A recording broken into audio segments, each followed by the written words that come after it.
Hi everyone, today we will be explaining the evidence tree, and this group is formed by Sasha Pulido and me, Melissa Flores Cáceres.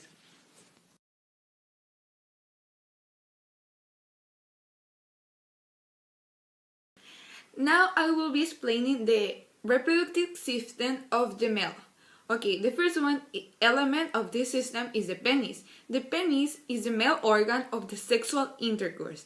Then we have the testis, that is a male gonad that makes sense hormones and produces sperm.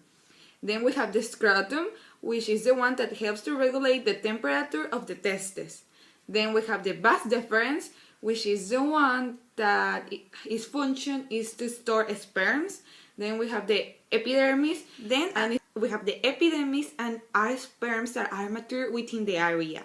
Then we have the bulbous gland, and its function is to the secretion of the semen.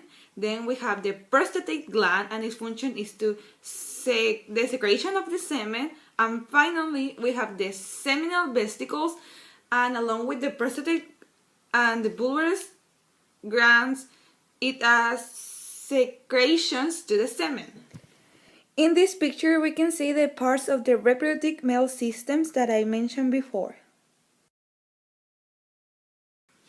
Now I will be talking about the three hormones that are in the reproductive system of the male, which are the FSH, that is the follicle stimulating hormone, and its function of this hormone is to promote the production of sperms in the seminiferous tubules.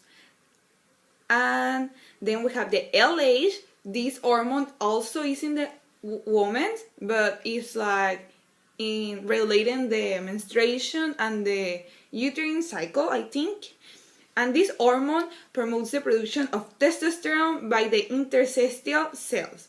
And finally, we have the testosterone, and its function is essential for the normal development and functioning of the male sex organs. Now I will be talking about the reproductive female system. First, we have the urine bladder, and its function is to control the passage of the urine. Then we have the cervix, and it's the one that connects with the vagina. Then we have the ovary, and the ovaries produce hormones such as estrogen and progesterone, and as well as ova, that is like an egg. Then we have the fallopian tube, and are the ones that guide the egg during the process, and it sweeps into the uterus. Then we have the vagina, and is the one that receives the penis during the sexual intercourse, and is the only sexual organ that is supposed to give you pleasure. Then we have the urethra, and it's a tube which runs from the bladder neck to the sternal hole, which is located at the top of the vagina opening. Then we have the rectum, and it's the last segment in this process. In this picture, we can see the parts of the reproductive female system that I mentioned before. The relationship between the ovarian cycle and the uterine cycle is that the hormonal change regulate them, and these one cycles control the cycles by stimulating an hormone which is named FSH. Here we have the uterine cycle, which is the female hormones estrogen and progesterone produced by the ovaries during the ovarian cycle. We have the menstruation that lasts from 1 to about 5 days and consists of the breakdown of endometrium with blood passing out of the vagina. The low levels of the female sex hormones cause menstruation to occur. This is the menstruation cycle. We have the proliferative phase. It's from 6 to day 13 and consists of the build-up of the endometrium, which becomes more vesicular and glandular. We have the proliferative phase. It's caused by the increased production of estrogen by the new developing of follicle. And we have the secretory phase, which is the last part of the menstruation.